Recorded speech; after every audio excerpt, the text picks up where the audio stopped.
Hello student आज मैं आलोचना करिम अनुशीलनी 1.1 क्वेश्चन नम्बर 1 एटो किन्तु निउ सिलेबास है निउ बुक है एटो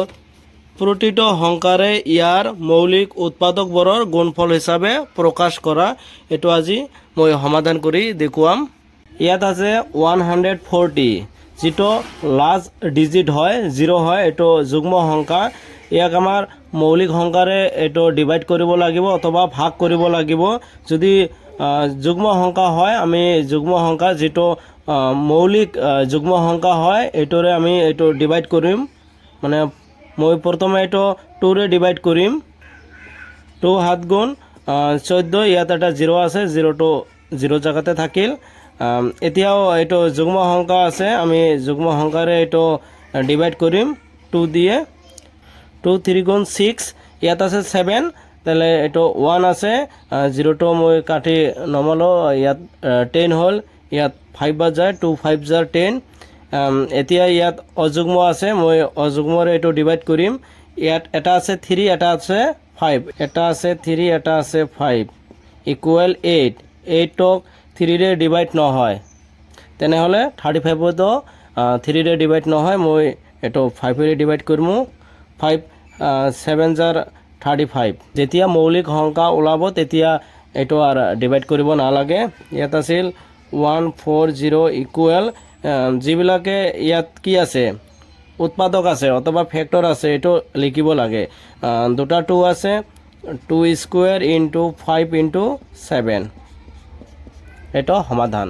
ইয়াত আছে 156 যেটো লাস্ট ডিজিট হয় ইয়াত 6 আছে এটো যুগ্ম সংখ্যা হয় মই যুগ্ম সংখ্যাৰে এটো ডিভাইড কৰিম 2 ৰে ডিভাইড কৰিম। 2 7 গুণ 14 ইয়াত আছে 15 14 গল 1 আছে আৰু ইয়াত আছে 6 আছে 16 2 8 গুণ 16 এগেন আৰু ইয়াত 1 আছে ইয়াত 9 এতিয়া ইয়াত 9 ওলাইছে এটো অযুগ্ম হয় অযুগ্ম সংখ্যাৰে মই এটো ভাগ কৰিম।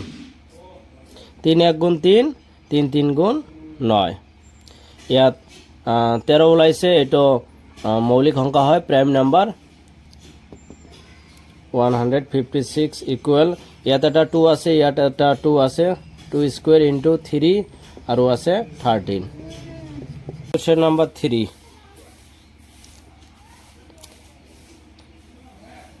3 1 গুণ 3 3 2 গুণ 6 আৰু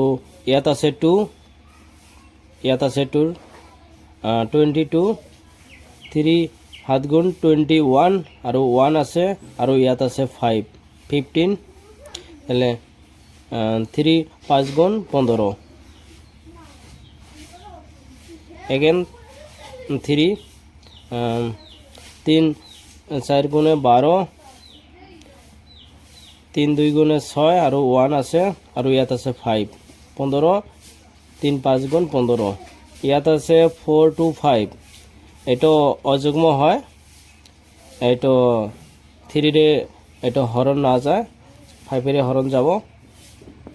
5 8 গুণ 40 42 আছিল 40 গল আৰু 2 আছে আৰু ইয়াত আছে 5 25 5 5 গুণ 25 আকৌ এটো 5 দিয়ে হরণ যায় 5 1 গুণ 5 ইয়াত আৰু 3 আছে আৰু ইয়াত আছে 5 35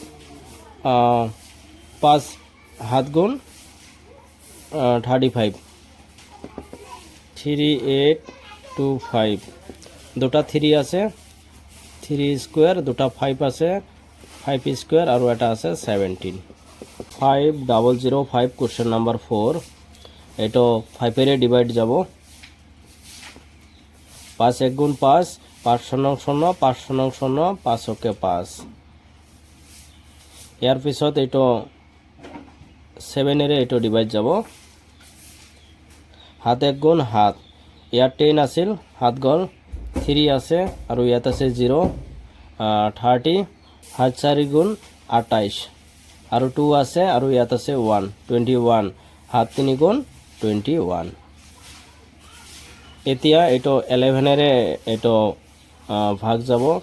11কে 11 ইয়াত আছিল 14 আছিল 11 গ'ল আৰু 3 আছে আৰু ইয়াত আছে 3 33 11 3 গুণ 33 5005 7 11 into 13 question number 5 ইয়াত আছে 9 আছে এটো অযুগ্ম হয় এটো 3 দিয়েও ডিভাইড না যায়